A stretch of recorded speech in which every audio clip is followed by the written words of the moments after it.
So, hello and welcome to Mastrius. We are happy to have you here for another exciting Meet the Matter event.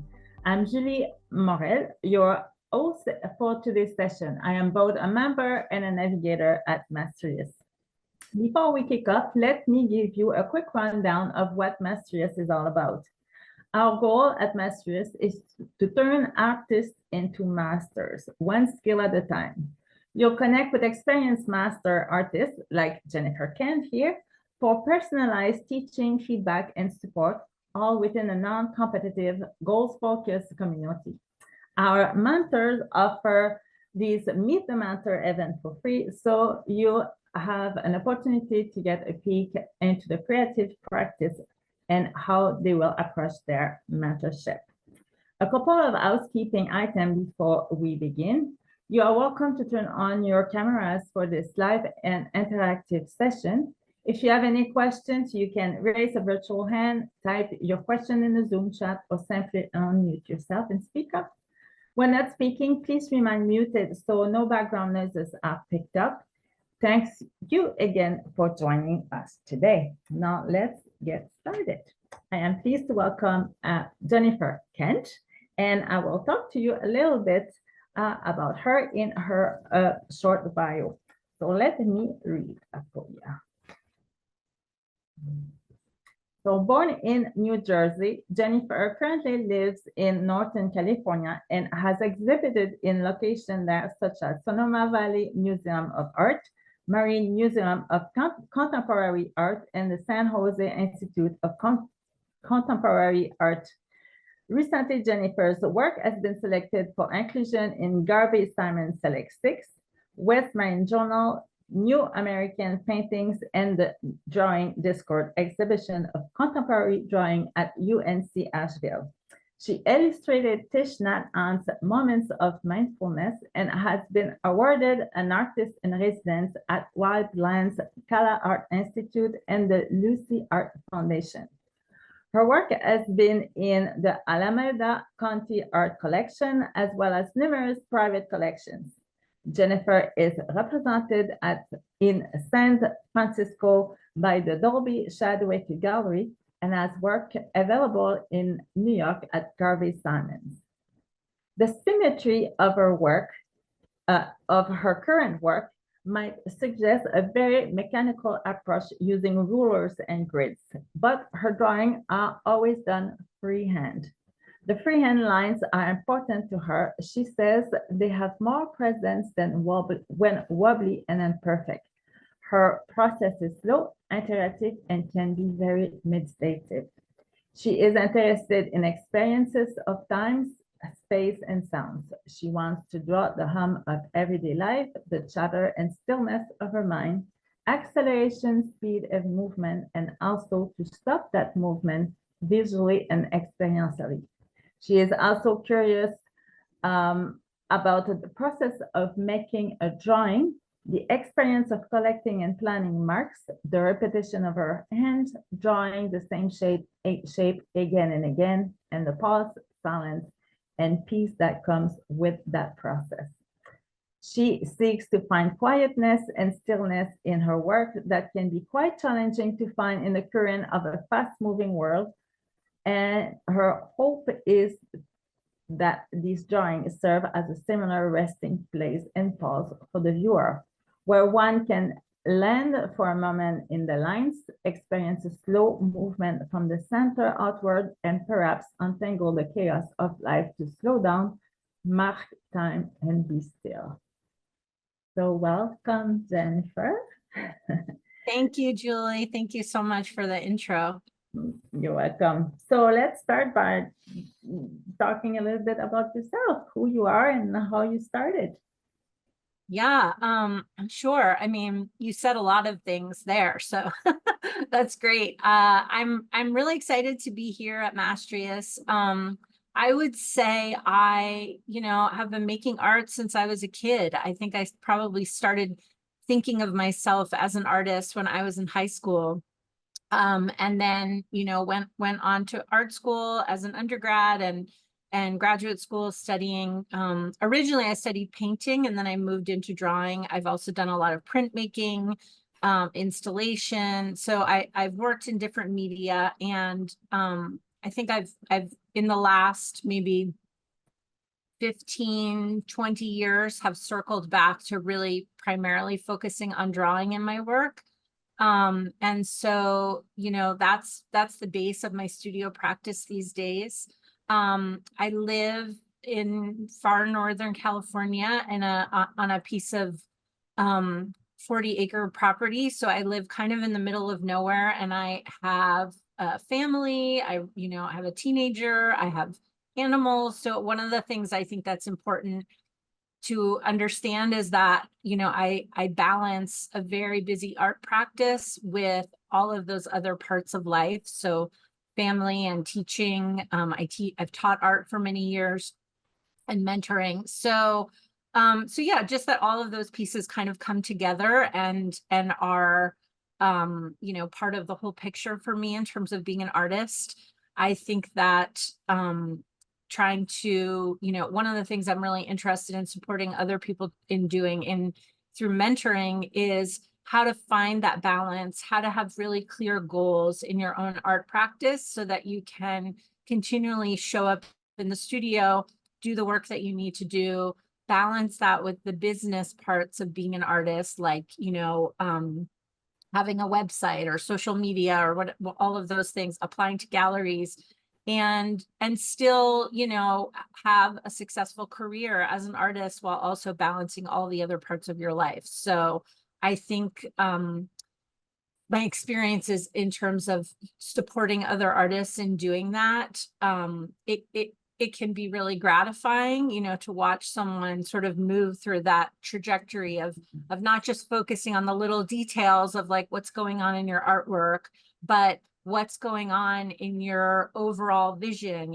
what's going on in your whole body of work, what's happening in your career, what does the long-term vision for your art career look like? So yeah, that's just a little bit about kind of what I'm thinking about and where I'm at with my work. Enjoying the video? Don't forget to like, subscribe, and click the bell to be notified when new Mastrius videos are added. Yeah, that's good. I'm looking forward to hear more during the mentorship about working, mixing life and work, especially when you're home all the time. I don't want to say it's easier if you work outside and then you come home and you take care of the kids, make supper, and then you've got an hour to paint or to draw, to do your creation at night. So you really focus on those times.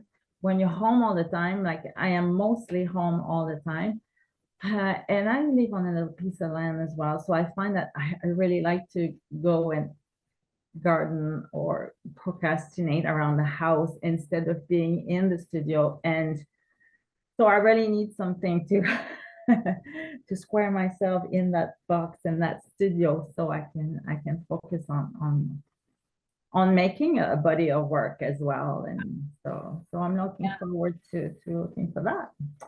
So what would you say is your style as an artist? Yeah, I think my style is very minimalist, even though I work with a lot of marks and a lot of accumulation of things. The overall vision and look of my artwork is very minimal. And I would say also my work is very much about process. I'm really interested not just in the final thing that ends up on the panel, but about the whole process from beginning to end of making and all that kind of goes into that. I think, and this connects kind of to what we're saying about art-life balance. When you're making a piece of art, everything goes into it, everything, like what you're thinking about when you're cooking, or the things that you're, getting at the grocery store, or the things that you're growing in your garden, or the conversations you have with family and friends. I mean, all of that is kind of filtering around in your brain, right? And when you sit down to make a piece of art, I think that whole experience is part of the process. And then for me, like really learning to kind of slow down and focus on, the repetition of one mark after another. No matter what media you're working in, I think that can be a real process of kind of observation and consideration and a moment to kind of focus in on your work. So for me, that, there is this overall kind of minimal look to my artwork, but I think a lot goes into it in terms of thinking about the whole experience and process as well. And I look at a lot of artists who are artists thinking about process and whose work can be very much about like the accumulation of experiences. And then I look at a lot of minimalist artists too, like, Agnes Martin is a favorite, of course. And so I think just, yeah, it can be both. It can be sort of minimal and maximal at the same time in some ways. Yeah, it makes sense too. And do you, let's say you have a really, really chaotic day, do you find that you need, like we're talking about, the meditative state, do you find that you go into that state before you start, or is it your drawing and the whole process that bring that calmness inside you? That's a great question. Recently, I was posting about how, people see my work as being very meditative. And I think that the meditation is the work, really. So it comes through that process of making. Sometimes I sit down and my brain is really scattered and I'm distracted and I'm thinking about all the other things happening in my life. And just through that process of focusing and repeating marks or thinking about a form that I'm trying to convey, that can really settle my mind and help to kind of bring in that calm and that state of, more like a meditation. I mean, I'm not officially, I'm not a meditator per se. I don't like sit down and meditate, but I think that process of habit and repetition and focus on process is part of it. And that's what really helps me personally to kind of slow down and be present, in the studio. I think sometimes it's hard to focus, right? We go into the studio and we bring everything else with us. And yeah, that ability to just focus, like, okay, what am I really trying to do here? What is this about? And that comes through the making of the work for me. Okay. Good. I'm going to have another question following what you said, but first I want to know, like, I know you live on lots of land. You've got a daughter and sheep. What's a typical day for you? Well, I don't know that there is a typical day anymore. They're all different. Yeah, for a long time. So for a long time, I was living in a different environment and I was, I was commuting and I was teaching and I had a more regular rhythm to the day. And in that sense, I think art often, and in many parts of my life, art has often been the thing that I return to and also use to kind of fill in the cracks, right? So anybody who has children and who's an artist knows that your life can be very unpredictable sometimes, and you don't always get to decide what's going to happen in a particular day. And so figuring out how to work in, sometimes I have 15 minutes, sometimes I have an hour in the studio, sometimes I have all day in the studio, and it just, whatever I've got, I'll take it and I'll figure out how to use those bits of time, whether they're small bits or big bits, to focus on my practice. And one of the ways I think I do that is by always having something in process, some piece that I can just sit down and jump into and work even for a short time. And then I always have something that maybe I'm starting, a new piece. And so when I have those longer chunks of time, I will maybe get to really dream into a piece and do some sketches and ideas and, go into a much deeper dive about my practice. And so, yeah, so in terms of a typical day, now it may be chores in the morning, art for a couple of hours, lunch, and then maybe teaching our art in the afternoon, and then maybe more chores in the evening. But there are days where I don't, I don't get into the studio at all, or I only get into the studio for a little bit. And then there are sometimes days, like, especially if I have deadlines, where I have, multiple days in a row where I've got like 4, 6, 8 hours a day in the studio. So yeah, I think being flexible is one thing that, especially having a kid, taught me. Before having a child, I was a little more indulgent of my studio practice, I would say, and I was able to kind of let my my wishes as an artist dictate my day. And now, I mean, my daughter's almost 17, so it's been a number of years, but I think I've just learned to be really flexible and to know that some days I'll get more and some days I'll get less, and that's okay. It does, as long, to me, like, the most important thing there is really just the consistency, that I'm consistently engaging with my practice. Mm-hmm. And now, as body of work, like, what you work for the gallery, or do you have some special things that you're growing? Yeah, I mean, so I have a museum show coming up next summer. So I'm working on, a body of work for that. And I'm very focused on what is that going to look like? How are those pieces going to develop? And so thinking about that process and that body of work. I also have pieces that are like my experiments, that are things that I'm just playing with, and that I may or may not show people right away. And I may kind of, yeah, I might just, like, sometimes it takes a long time, to decide if you like something. And so sometimes I'll make things and I'll kind of hide them, or I'll share a couple and see how they feel, how they feel out in the world, or how other people respond to them. I think it's always an interesting balance, for artists to think about your own, like, internal standards and your own internal critic, right? Like, what do you want from your work? Mm-hmm. Who's driving that work? And then also to try to balance that with what you're hearing from the outside world, and not let those outside voices take over.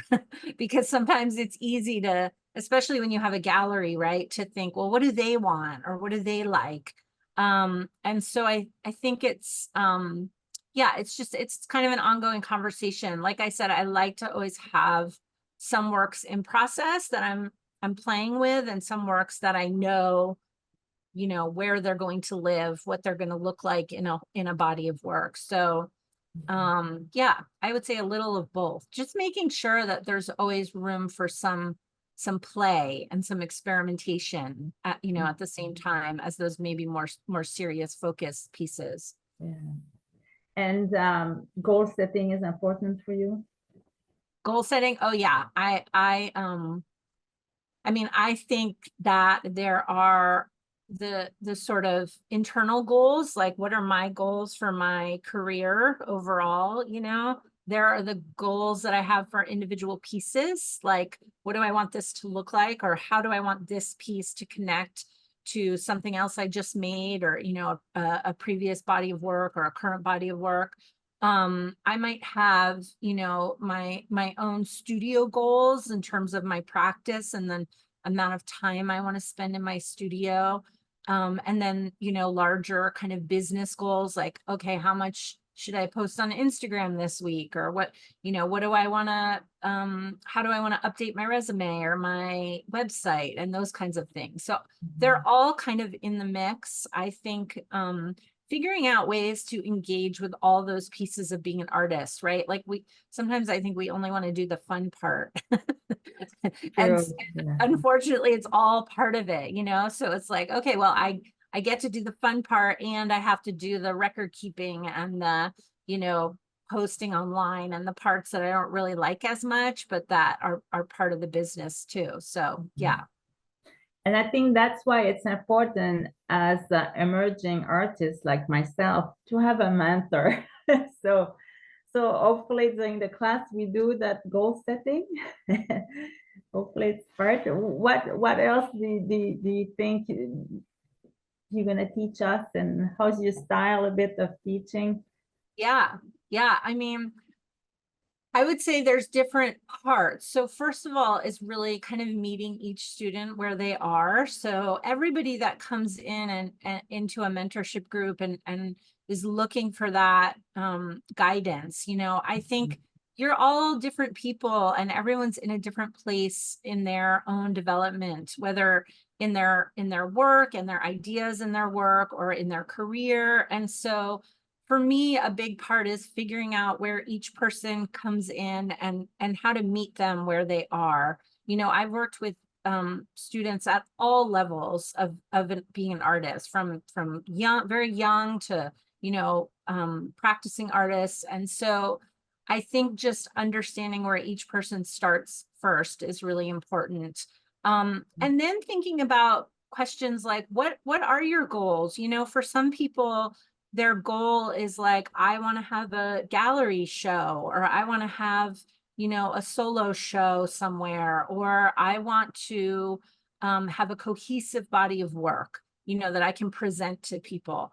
For other people, I think that's not important. They just want to be able to have a regular practice that feels really good to them and really consistent. So, and all of those goals are completely valid. So, as someone who's an emerging artist, that you have a commitment to your practice. That you want to do this thing, this making art thing regularly and consistently and over time. So then how do you figure out, okay, well, where do I want to take it? What is my big picture?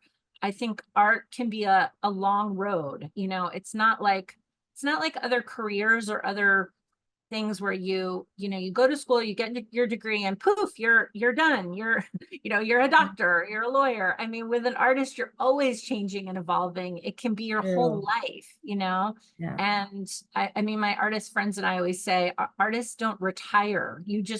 That it's like part of who you are, and you will keep doing it no matter what. So I think it's good sometimes to step back and like think about, what is the whole picture for you? How do you see art in your life over the long term? What are your overall goals?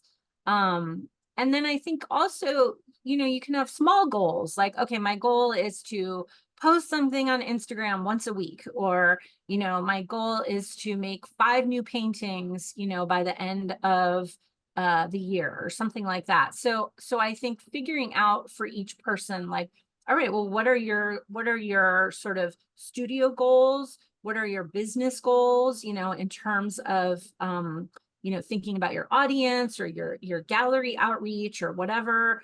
And what are your overarching career goals? Like, what kind of artist do you want to be? What does success look like to you? Art is really unique, because I think every artist I know defines success differently. I think for some people, it's all about like the gallery. And for other people, it's all about sales. And for some people, it's all about just having respect from peer artists about their work. So, really getting clear on what your goals might be, I think can help you then reach those goals. Because if you know what they are, then I can help you take really concrete steps towards checking those things off your list. And then there's things that are just really basic, like in terms of, every piece you make sure you document your work, make sure you have a good catalog of everything you're making, what size it is, where it lives, if it sold, how much it sold for, and who it sold to, or, all of those kinds of business keeping things. I remember when I was a young artist in graduate school, actually just after graduate school, and I worked for a professional artist. She had been one of my professors in school, and she was a very successful artist.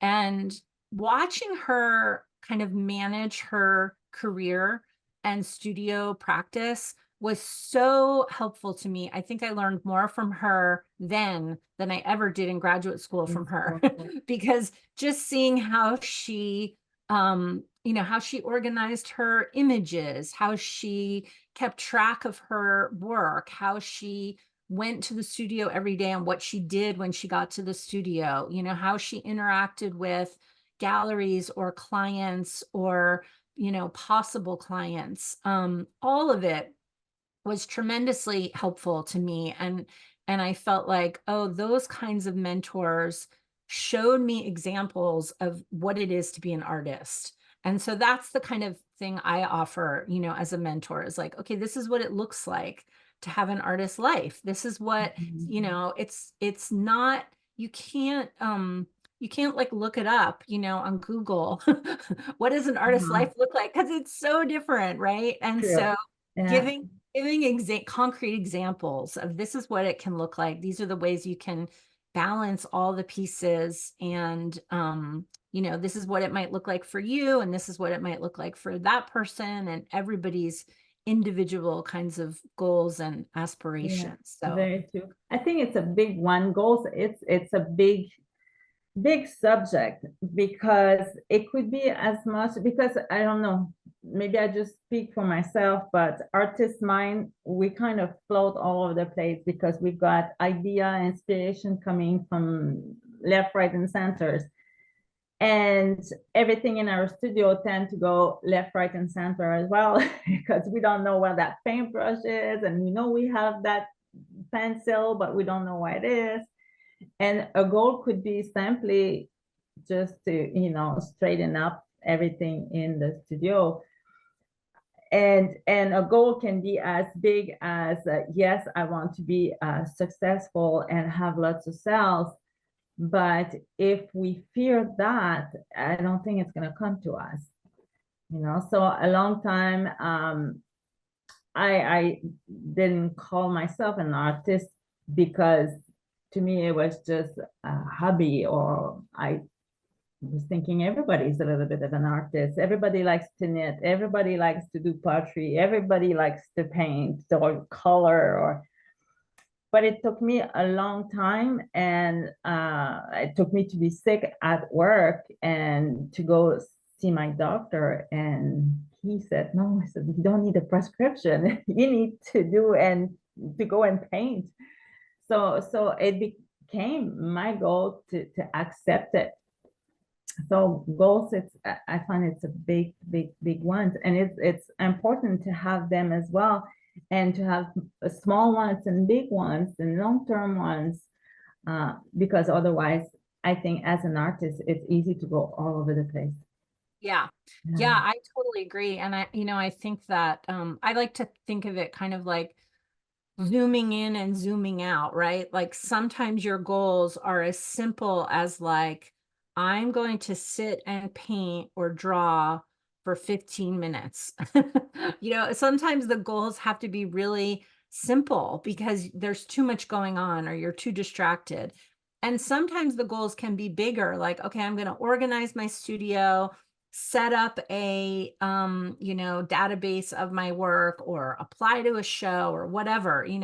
And I think that as artists, a lot of times we might have to kind of go back and forth between those bigger moments and those smaller moments, and that's fine. I think we're all different, we're all in different places, and an art career, however you define it, can look like a lot of different things. And it can be, and like I said, success can mean a lot of different things for people. And sometimes success is really simple, like, okay, I'm going to make art every day, or I'm going to make art, every week. And that's going to feel like success to me. And then sometimes it's something else, it's something more external. And all of that, I mean, the cool thing about art is all of that can be success, right? Like there's nobody saying like, well, that's not success. All of it you get to kind of define that for yourself. And I think then once you're clear on that, it can be really gratifying to watch yourself start to meet those goals, Yeah, very true. Very true. Yeah. Well, I can't wait to get started with you. So what excites you about being a mentor or a teacher? I think, like I said, I've had some tremendously just inspiring mentors in my own life. Some of them were teachers that then became more like mentors, like the the artists I talked about. Some were, you know, people that I just met along the way, but seeing other people who were farther along than me throughout my life as an artist, and watching kind of how they did it, and asking questions and getting feedback about where I was and how I could get to these other places. That has been so helpful, you know, more helpful than anything else, I think, in my career. And so, you know, that's what I offer as a mentor, is like, you know, I'm in the place I am. There are people farther along than me, and there are people, you know, not yet where I am. We're all in our own place. And just being able to share that knowledge and share my own experiences and offer some of the wisdom that I think is really important. You know, art is one of those things where even if you go to school for art, you often don't get told very concrete information about what you need to do. You know, it can be very, it's not like other fields where like you go and you take a class and they say, this is how you do it. They don't do that in art. You know, even in art school, it's like, it can be very, sort of philosophical, and it can be almost like therapy, but you might not learn actually how to make a life as an artist, or how to make a career. And so I think for me personally, the most helpful thing along the way has been talking to other artists and hearing, well, what did you do? You know, how did you make a steady practice? Or how did you carve out time for your work amidst your life? Or how did you start applying to shows and galleries? And, you know, what happens when you have a show? How do you prepare for that? And, you know, how do you reach out to people, to like gallerists or people who have spaces where you might want to show? How do you even talk to people about your art? Or how do you write a statement about your artwork? You know, all of those things, I think sometimes people can be afraid to ask, and or you know, you might feel like, oh well, I can't ask, that's a stupid question, or I should know that already. But really there's no guidebook. So having a mentor that can, you know, you can ask all the questions of me. You can ask me any of it, or you can say like, I don't understand how to do this, and we can figure it out together. You know, wherever you're at, I'm happy to kind of meet you and offer whatever wisdom I have, and or point you in the direction of other things, you know, like read this book. This book is really helpful about, you know, making art or whatever. So yeah. But yeah, I agree. Most artists that went to school often say that yes, they have touched different medium, and but it doesn't teach the day-to-day life. How will you survive? You know, Yeah. and that's what Mastrius, the community is nice, is that, you know, we have the masters, and we've got the emerging, we've got the aspiring, and we can ask, you know. And during the group, once a group is going, we've got the mint month. So once a month we've got the mattering with you, but we've got the mint month as well, where we can have those hot topics and the questions, and then I gather them up and then ask, you know, to you the next class. Yeah, I think also, you know, the opportunity to create community with artists at all different levels of their career is so important. You know, I have mentored artists, you know, who were starting as young students, and I've seen them grow all the way into being successful artists who are showing and, you know, and winning awards and everything. And just being in conversation with people at all those different steps of their journey, and being able to kind of talk and have community about this whole thing that we do, you know, making art, I think is so valuable, no matter where you're at in your career. You know, it's valuable to me, it's valuable to the people in my classes or in my mentor group. I think just being able to talk to other artists, you know, most people don't think about the things that we think about and don't look at the world in the same way. And so being able to talk to other artists and and ask those questions and just talk about what it feels like sometimes to be, you know, to be an artist is so valuable. So yeah, I love that part too. Yeah. Good. I can't wait. Do you have anything else before we wrap up that you'd like to share, or? No, I'm looking at my notes. I mean, I just think that, like I said, wherever people may be, sometimes people want to talk about the technical things, like which kind of pen do you think is really good for this drawing, or what kind of panels should I use, or, you know, whatever, all the way up to the sort of nitty-gritty of business pieces, or the more conceptual aspects of like, what am I trying to say in my work and how do I express that? You know, I think all of that is part of the mix, and we can absolutely go to all of those places, you know, in this group. So yeah, I'm really excited. I'm looking forward to it. I'm looking forward to getting to see what people are making and talk about their process, and just getting to share with each other, you know, about the whole thing. Yes, I can. The class is supposed to start June 12th, so it's next Wednesday. And yes, I'm looking forward to know more about you as an artist, and about the galleries. You know, like this is so many things that you've got into your bio that's, you know, I want to know more and dig in. So hopefully all goes well and we see each other again with a full group next week. Yeah, absolutely. And if you or anybody has questions before that, or, you know, wants clarification on what we'll talk about, or specific questions about their own work, feel free to reach out. And I know, Julie, you can help people with connecting to Mastrius, right? Yes. Yeah. Awesome. So you can catch a replay of this along all the past Meet the Mentor session on the YouTube channel. And to learn more about a mentorship on Mastrius, you can go on mastrius.com.